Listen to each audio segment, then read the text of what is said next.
very pleased to be here in New York with this film. The film is based in New York, so the movie's coming home, really, similar to the debut of Hunger in the Belfast Northern Ireland. I feel that this is, after Teleroid and Toronto and Venice, yes, but this is the real sort of place where I actually wanted to show the film. Okay, well, the beginning of Shame was just, it started with a conversation with myself and Abby Morgan. We had an arrangement to meet. I didn't know Abby at all.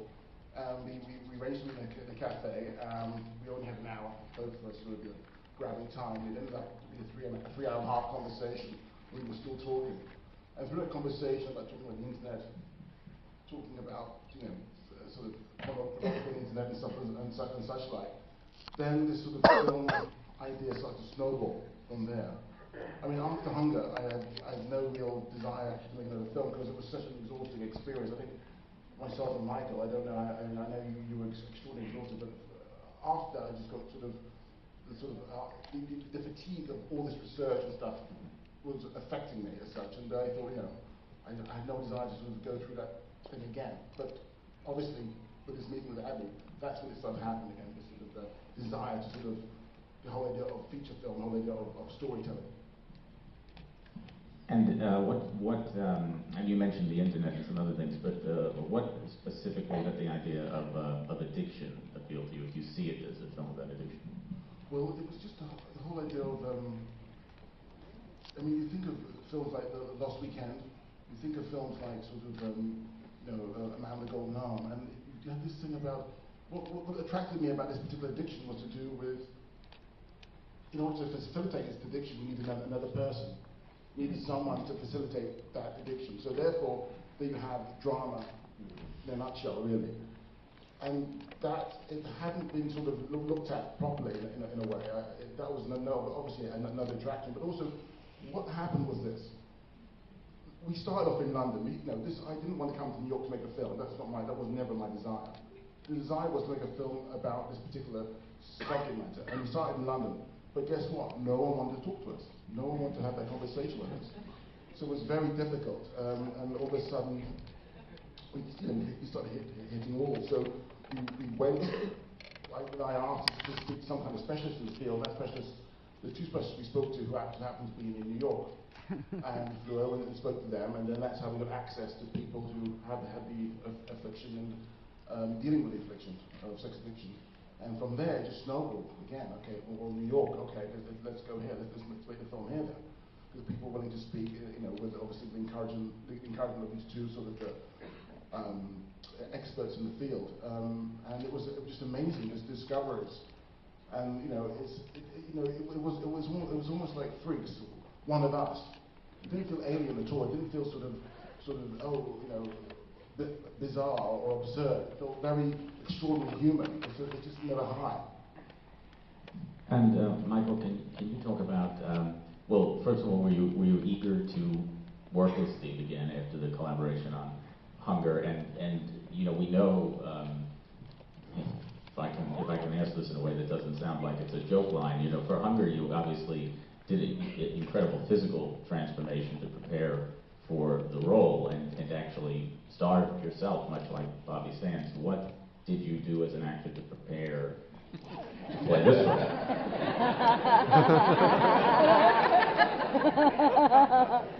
Really? I just went out and had a lot of sex and just tried to sort of embrace it as best I could. Working with Steve, was something, that I said to Steve, at the end of Hunger, obviously, he changed my life, literally. I mean, definitely in terms of a professional point of view, I was getting to a point, when I was 30 years old, and the recession was just around the corner, which meant literally, the same as every other industry, less jobs for less actors, and for somebody to take a chance on, an unknown actor, and to give them the opportunity and take the risk to play a lead in the film, that there was less and less of that happening. So, you know, we other than a sort of, I think, a big argument the first day of Hunger, we I remember it well. I think, you know, we just sort of, I don't know, it was there's that thing that you always, I remember when I was 17 and I started off doing this, and, you know, my dream was to meet a director and have a relationship with the director that, you know, the things that I sort of looked at were Scorsese, De Niro, Lumet, Pacino, and, you know, that would be the ultimate, you know, to sort of have a sort of collaboration like that and to be on a wavelength that powerful with somebody. And, you know, that's sort of what I was so lucky to sort of find in Steve with Hunger. So again, you know, I think you mentioned it to me in 2008 that this was sort of, you know, you had this idea, and I was like, fine, just tell me when and where, and, you know, I didn't even need to see a script, so it was that simple, really. And preparation, I did a lot of sort of just reading. I spent a lot of time with the script, pretty much the same with my preparation for most other jobs. I spent a lot of time with the script, and through rereading the script, lots of sort of things just, I don't know, it's sort of the character and the story starts to unravel itself. It starts to sort of, I don't know, set into my enamel. And then, you know, meeting people helps, of course. I always find it difficult when you meet people in the same situation I found when we were doing Hunger. Asking people direct questions didn't really work that well for me in both scenarios, but I always try and get people to tell me stories. I like stories, I like to tell them, I like to hear them. And when people tell stories, they sometimes let their guard down, and through that you can sort of get little like footnotes almost, little sort of motivations. You can see where sort of the essence of a personality is, and that was very helpful in terms of getting into that headspace, you know, the character who can't really deal with intimacy, somebody who doesn't really like themselves, well, doesn't like themselves at all really, and so sets about sort of abusing themselves. So that's pretty much, I think, the answer to your question. Can you also talk a little bit about building your relationship with Carey Mulligan in the film? I think one of the things that's very impressive in the film is you sense a real shared history between those two characters, even though not a lot of information is actually spoken about, you know, what happened to them, where they come from. Did you sort of, as actors, build your own character histories and figure out the backstory of these characters together, or did Steve provide a lot of that? How was that worked out? Well, you know, again, that was like a really clever decision on both Steve and Abby's to sort of make them, you know, to have siblings. Mm-hmm. There's a real honesty between sort of siblings, I think, and a real cruelty as well. You know, although there's a very strong sort of bond, but also there's an awareness of all the weak points and how to hit them and how to really strike home. It was interesting because myself, Carey, and Michael both have siblings of the opposite sex, so that was an interesting starting point as well. Absolutely, yeah. Please don't interrupt me again when I'm talking.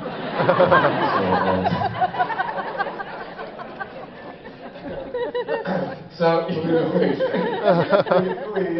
we sat down, of course. You know, we sat down, the three of us, and we discussed about, you know, where these people are coming from. You know, of course, where they are in their lives when we sort of meet them in the film, what's happened before. A biography, for me, is always an important thing to do anyway. You know, to sort of just get an idea and have a confidence of the character. And yes, we discussed a lot of that and sort of how far we wanted to go with it. And we did a little bit of workshopping with some scenes. And then I also didn't want to sort of spend too much time with Carey as well, because I wanted to keep that element of sort of awkwardness, or I don't know how to describe it, but that sort of like there's a certain element of tension and unsurety, rather. That's the word that I'm looking for. I wanted to sort of preserve that, and I think Steve felt the same. We did a couple of workshops, and it's like, okay, that's enough. You know, let's just wait until, you know, we get to the day of filming. Questions? You, sir, there? Yeah, I'm really interested in that tension between Brandon and Sissy. And for me, I thought there was a sexual tension there. And it was as if they were lovers, but they couldn't go within the act, and I know that may be controversial to say, but I did feel that there was this incestuous element to the film that I really haven't heard or read anything about. Can you speak about that at all? Was that intentional? Can you talk about how they had boundaries, but like very, very loose boundaries?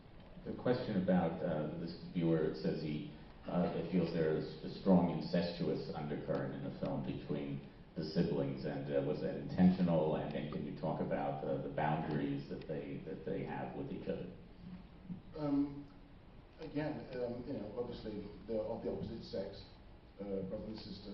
I mean, obviously the background has something to play in their relationship and in the sort of in their intimacy, and also in their sort of opposite way they sort of in the sort of how can I say, the sort of the tension as such. There's a background to sort of extent that I just, it's one of those things where it's in the air. You know, you meet people and you see something in the air, you see what's going on, but you can't really put your finger on it. It's like a wet piece of soap. You have, it's like this, you know. You have a graph, but no, it's not that. It's you know, it's constantly moving, constantly adjusting, and that's life, I think. And also, you know, you smell it, but you can't taste it. You can taste it, you can't smell it. It's there, but it's not there. And that's how I wanted to sort of have that history. The history presents itself in the present in different guises, and I think that's what I wanted, really. Yes, Jennifer? Hi. I wonder, there's a very great tension here between inner and outer life, I found, in the film. There's a comment about the size of your forehead in the film. And I'm wondering whether that there is an extraordinary internal life that's going on. I wonder how you, where you go in there, if you can articulate that. I mean, how does that thought process begin to germinate for you, and where does it take you? And to follow that up, I wonder whether there's also a kind of like a psychological gesture that goes on with you that seems very connected with that. The moment where you start moving your leg, for example. I mean, it's just like, it sizzles. I don't know how to describe it any other way. Sorry, this is taking too long. My comment's taking too long. But you also seem to back that up with kind of like a psychological space that seems to. No, for you. That image-wise, that there's a location that's psychologically connected. The image is connected to what's going on with him internally, and I wonder how that manages to come together so well in the film. Well, it's partly a question for Michael about how he develops the character's internal life and some of his psychological gestures, and somewhere in there, something about the size of his forehead. And there is, and for Steve, how he marries sort of the spaces in the film, the visual plan of the film, to what's going on internally in the characters. Okay, it's very simple. You know, if I'm not saying anything, I am saying something. I mean, my lips just aren't moving. So I've got a dialogue going on all the time. It's like, you know, even if I'm sort of say to you, you know, it's like, hey, where were you last night? But I know that you were somewhere that I didn't like, or whatever. You know, there's a subtext always going on. It might say one thing and mean something else. So in those scenes where I'm not saying anything, I've still got a dialogue going on. It's just my lips aren't moving, and that just keeps sort of me connected to what's going on beat by beat, you know. And then on the space. Yeah, but space as it's related to what's going on internally and psychologically with the character. I mean, I think I got you. Sorry, microphone, of course. Let's talk about Andy's apartment, for example, as far as space is concerned. Going to a New York apartment where he can afford, we did a lot of research on that. And what was interesting about that was it's so damn small for the money, but at the same time, this is a guy who hasn't a lot of time to decorate, furnish, or whatever. It's very practical. And what was interesting for me was that a lot of New Yorkers, a lot of people live in Manhattan, live and work in the sky. There's some in Europe that's kind of odd. You live and work in the sky. A lot of New Yorkers. And it's not that idea that he's above it all. But at the same time, there's a perspective onto the world. For example, in the office and whatnot. So there's this really strange sort of way of especially on the widescreen format. You can always have relationships with not just the actual participant in the film, but also in its surroundings. So you always have that dialogue. 2 and 2 can actually make 4 because it's always in relationship to something else in the frame. And working with those reflections and working with that kind of space, because these spaces are very geometrical. It's glass, steel, white wall. It's very cold in a way. And then you can bring little things to put on the computer to make it a little bit more homely, but it really is what it is. Quite formal. Yes, ma'am. This may not be the most obvious question about a film with so much skin, but I'm very curious about the costumes. Your choices of costumes seem to be, there seems to be a gender divide. Brandon is dressed impeccably the whole time, whereas the women all seem to in some way mirror the sister in the messiness, in the coats, in the scarves. Am I completely, I see your face, completely wrong? And second part, I'm thinking about what you're saying. I'm thinking, no, I don't see that. No, I don't see that. But also, unfortunately, Elizabeth's character, the woman that's, that Brandon picks up in the bar. The woman that Brandon picks up in the bar, she's impeccably dressed. She's obviously a businesswoman. Marianne is very beautifully dressed. I mean, you ladies, you're lucky you have a choice. Often you've got, a suit, so you're very, variable in your clothing. So that's it. Nothing to do with messiness at all. Far from it, but stylishness, absolutely. Yeah, yes, sir. I was sort of curious when earlier you mentioned the resistance you were getting at home with the talk. In England, you said you moved to New York because you were getting resistance. There wasn't no resistance. People just didn't want to talk. No, again, people, they're living their lives, but people didn't want to talk. But the people in New York, we got access to people who wanted to talk. And that was difficulty for us getting access to people who wanted to talk in London. That was all.